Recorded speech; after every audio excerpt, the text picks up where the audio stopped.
చాలా మార్పులు చేర్పులు వస్తున్నాయి, ఊహించిన పరిణామాలు వస్తున్నాయి. ఇవన్నీ కూడా అధ్యయనం చేసుకొని ఏదైతే ఒకప్పుడు 1.0 నేనే పవర్ సెక్టర్ రిఫార్మ్ తీసుకొచ్చాం, సెకండ్ పవర్ సెక్టర్ రిఫార్మ్స్ 2.0 తీసుకొచ్చాం, ఇప్పుడు 3.0 పవర్ సెక్టర్ రిఫార్మ్స్ ఎట్లా ట్రాన్స్ఫార్మ్ చేయాలనో, ఈ సెక్టర్ని ఎట్లా రివైవ్ చేయాలి, రీస్ట్రక్చర్ చేయాలి, రీబిల్డ్ చేయాలి, ఈ మూడు కూడా చేయాల్సిన అవసరం ఉంది. దానికోసం ఆలోచిస్తున్నాం. ఇది బిగ్గెస్ట్ ఎక్సర్సైజ్. నేను అందుకే చాలాసార్లు మీకు చెప్పాను, నా లైఫ్లో ఇలాంటి వ్యవస్థలు విధ్వంసమైన సందర్భం ఎప్పుడూ చూడలేదు. 4వసారి నేను ముఖ్యమంత్రి. 4వసారి ముఖ్యమంత్రి అయిన తర్వాత ఈ సెక్టరే ఒక ఎగ్జాంపుల్. 2014లో 22.5 మిలియన్ యూనిట్లు కరెంటు కొరతుంది. దాన్ని 3 నెలలు అధిగమించాను. అక్కడి నుంచి రిఫార్మ్ తీసుకొచ్చి రేట్లు పెంచకుండా నాణ్యమైన కరెంట్ ఇచ్చాం.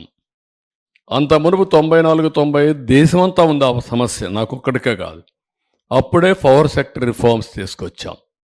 2004 కంతా పవర్ సర్ప్లస్ అచీవ్ చేశాం. ఈరోజు పరిస్థితి ఏంటంటే అప్పులు కట్టాలి, మళ్ళీ ఈ వ్యవస్థను ఘాట్లో పెట్టాలి, మళ్ళీ ప్రజలకు ఏదైతే హామీ ఇచ్చామో ఆ రిఫార్మ్ తీసుకొచ్చి భారం లేకుండా చేయాల్సిన బాధ్యత ఉంది. ఒక పక్క చూస్తే మోయలేనంత భారం, ఇంకొక పక్క చూస్తే మా మీద ఎక్కడ లేని అభిమానం.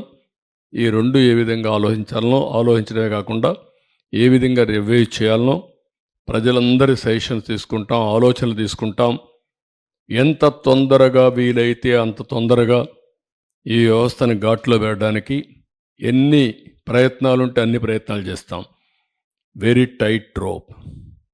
ఒక పక్క ఇన్వెస్టర్స్ అన్నీ నేను క్యాన్సిల్ చేస్తే వాళ్ళు కోర్టు పోయి మళ్ళా తీసుకొస్తే ఇప్పుడు నేను కరెంటు వాడకుండా మళ్ళా వాళ్లకు నేను ఫిక్స్డ్ ఛార్జెస్ పే చేయాల్సి వస్తుంది. అవి ఏమున్నాయి, అగ్రిమెంట్ సెట్ చేశారు. ఇవన్నీ కూడా ఎగ్జామిన్ చేసి ఇంకా డెప్త్కు పోవాల్సిన అవసరం ఉంది. ప్రైమరీగా నేను ఇస్తానన్న వైట్ పేపర్స్లో ఇది ఒక ముఖ్యమైన వైట్ పేపర్. ఇది వైటల్ కూడా. పవర్ సెక్టర్ అనేది చాలా ముఖ్యం. ఎందుకంటే ఇంకా రాబోయే రోజుల్లో ఆల్ వెహికల్స్ అన్నీ కూడా ఎలక్ట్రికల్ వెహికల్స్ వచ్చేస్తాయి. ఎవ్రీవేర్ సోలార్ విండ్ వస్తుంది.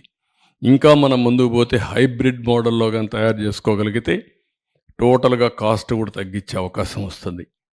This is in brief. మీకు అర్థమై ఉండాలి, లేకపోతే మీరు ఒకసారి చదువుకోవాలి. నేను 14 ఏళ్ళు సీఎంగా చేశాను కాబట్టి ఈ సబ్జెక్ట్ ఎప్పుడెప్పుడు మళ్ళీ ఇది చేసుకున్నాను, రీకలెక్ట్ చేసుకున్నాం. ఒక స్మార్ట్ మీటర్లే కాదు, వేరియస్ యాంగిల్స్ ఉన్నాయి దీంట్లో. Smart meter is only small component, bigger components ఉన్నాయి దీంట్లో. హౌ టు రివైవ్ దీన్ని, ఏది ఎట్ల వరకు ఇప్పటి వరకు ఎంతవరకు ఎరెక్ట్ అయినాయి, ఎంతవరకు అగ్రిమెంట్లు ఉన్నాయి, వాళ్ళ కమిట్మెంట్స్ ఏంటి, ఆ కమిట్మెంట్స్ ఎట్లా ఓపెన్ చేయాలి, దానిపైన ఏ విధంగా పోతే కరెక్ట్గా ఉంటుంది, అవన్నీ కూడా ఎగ్జామిన్ చేయాలి. That will come back. Sir ఇప్పుడు ఈఆర్సీ దగ్గర పెండింగ్లో ఉన్న 17,000 కోట్లని ఏం చేస్తారు? అంటే గవర్నమెంట్ ఏమన్నా షూరిటీ ఇస్తుందా ఈఆర్సీకి కానీ, లేదా అదే బ్రదర్ ఇవ్వాలంటే డబ్బులు ఎక్కడ ఉన్నాయి? షూరిటీ ఇవ్వాలంటే గవర్నమెంట్ దగ్గర ఎక్కడ ఉంది? అన్ని నేను ఏంటంటే వాస్తవాలనే మేము ముందర పెడుతున్నా, ప్రజల ముందర పెడుతున్నాం. దీన్ని ఏ విధంగా రివైవ్ చేయాలో ఐ విల్ కమ్ బ్యాక్. మళ్ళీ ఒక స్ట్రాటజీ వర్కౌట్ చేసుకుని ఐ విల్ కమ్ బ్యాక్. ఏం చేయాలో చేస్తాం. సార్ ఒకటి చిన్న క్వశ్చన్ ఏంటంటే సార్, ఇక్కడ sir one by one sir Sambasivarao, ఒక క్వశ్చన్. అందరికంటే ఎక్కువ భారం మోస్తున్న వాళ్ళు అతి పేదలు. ట్రూ ఆఫ్ ఛార్జ్ కానీ, సర్ఛార్జ్ కానీ, ఇంకొకటి కానీ మీరు ఎలక్షన్లో ఇచ్చిన హామీ కూడా వాళ్ళకున్న సమస్యను పరిష్కరించేందుకు మార్గం చూస్తానని.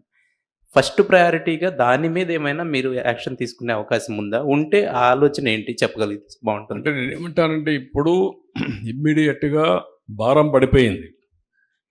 నెక్స్ట్ రెగ్యులేటరీ కమిషన్ మళ్ళీ టారిఫ్ రావాలి. ఆ టారిఫ్ కూడా ఎప్పుడు వస్తుంది మీకు? నెక్స్ట్ మార్చికి వస్తుంది.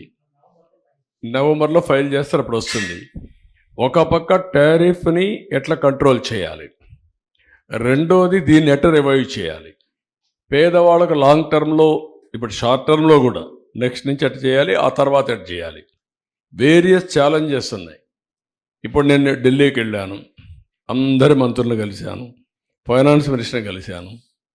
ఇప్పుడు వాళ్ళు కూడా ఎంతవరకు హెల్ప్ చేయగలుగుతారో హెల్ప్ తీసుకోవాలి. మన భారం ఓకే, మనకిక్కడ ఓట్లేసి ఒక దుర్మార్గుడిని ఒక తెక్కలోని తీసుకొచ్చుకున్నాం, ఇష్ట ప్రకారం చేసి వెళ్ళాడు. వాళ్ళకి 29 రాష్ట్రాలు, ఒక రాష్ట్రాన్ని మొత్తం చేయలేరు. మన కష్టంతో మనం చేసుకుంటూ వాళ్ళ చేయూత కూడా తీసుకోవాల్సిన బాధ్యత మన మీద ఉంది. అట్లా కాకుండా మొత్తం మీరు భారం తీసుకోండి, మీరే చేయండి అంటే ఒకవేళ ఎన్డీఏలో భాగస్వాములుగా ఉన్నా వాళ్ళకు కూడా ఇబ్బందులు ఉంటాయి. ఈ విషయం ప్రజలు గుర్తుపెట్టుకోవాలి. ఒక దుర్మార్గుడు చేసిన పనికి ఇప్పుడు తెలంగాణ ఉంది, ఆదాయం ఉంది అక్కడ. ఇక్కడ ఆదాయాన్ని కూడా చంపేశాడు, ఆదాయాన్ని చంపేశాడు, అప్పులు చేశాడు. ఇంకొక పక్క ఎక్కడ దొరికితే అక్కడ అప్పులు చేశాడు. కడాన మద్యాన్ని కూడా తాకట్టు పెట్టి 25 ఏళ్ళకు అప్పులు తెచ్చిన మహానుభావుడు.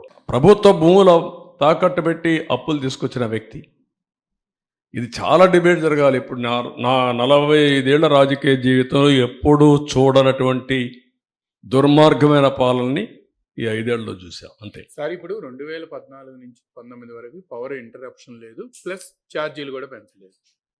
మళ్ళీ ఇప్పుడు నుంచి మీరు ఎన్నికల ముందు చెప్పారు, ప్రస్తుతం అందరికి ఇబ్బంది ఏంటంటే పవర్ ఇంటరప్షన్స్ లేకుండా చేసే బాధ్యత నాది.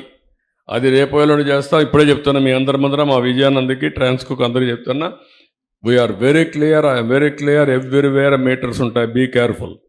ఎవడైనా సరే ఎక్కడైనా సరిగా పని చేయకపోతే ఆ రికార్డు తీసుకొని will take firm action. Voltage ఉంటుంది, ఎప్పుడు కట్ అయ్యేది ఉంటుంది, అప్ టు సబ్స్టేషన్ వరకు ఉంటుంది, ఈవెన్ ఇంటి వరకు కూడా ట్రాక్ చేసే అవకాశాలు ఉన్నాయి. కాబట్టి ఎక్కడైనా సరే అది ఉంటే ఆ సిస్టమ్ ఎస్టాబ్లిష్, ఆ సిస్టమ్స్ కూడా చంపేశారు. ఒకప్పుడు ఇక్కడ కంట్రోల్ రూమ్ పోతే యూ కెన్ మానిటర్ ఎవ్రీథింగ్. ఇప్పుడు ఆ రికార్డ్స్ కూడా లేకుండా చేశారు. వీళ్ళని కూడా డిస్టర్బ్ చేశారు. వీళ్ళు వచ్చిన తర్వాత దేవుడు బట్టి చూడు, వీళ్ళు బట్టి కూడా వదిలేశారు. Now I'm asking them, current కోతలు అనేది రాకూడదు, లో వోల్టేజ్ ఉండకూడదు, కరెంటు క్వాలిటీ ఇవ్వాలి. దట్ నిన్న మొన్న కూడా కొన్ని కంప్లైంట్స్ వస్తున్నాయి. You alert everybody by taking teleconference and video conference. Not ఎవన్ single complaint రావడానికి వీల్లేదు. ఒరిజినల్గా మీరందరూ గుర్తుపెట్టుకోవాల్సింది, ఒరిజినల్గా రిఫార్మ్స్ తెచ్చిన ముఖ్యమైన ఉద్దేశం ఏంటంటే నాణ్యమైన కరెంటు తక్కువ ధరకు ఇవ్వడానికి పవర్ సెక్టర్ రిఫార్మ్స్ తీసుకొచ్చాం. అందుకే ఎలక్ట్రిసిటీ డిపార్ట్మెంట్లో మీరు చూస్తే అన్ని డిపార్ట్మెంట్ల కంటే ఎక్కువ శాలరీస్ ఎలక్ట్రిసిటీ డిపార్ట్మెంట్లో ఉంటాయి. ఎందుకంటే ఇక్కడ కష్టపడి పని చేస్తున్నారనే ఉద్దేశంతో రిఫార్మ్లో ముఖ్యమైన ఉద్దేశం ఎంప్లాయీస్ హ్యాపీగా ఉండాలి, మెరుగైన సేవలు కన్జ్యూమర్స్కి అందించాలి.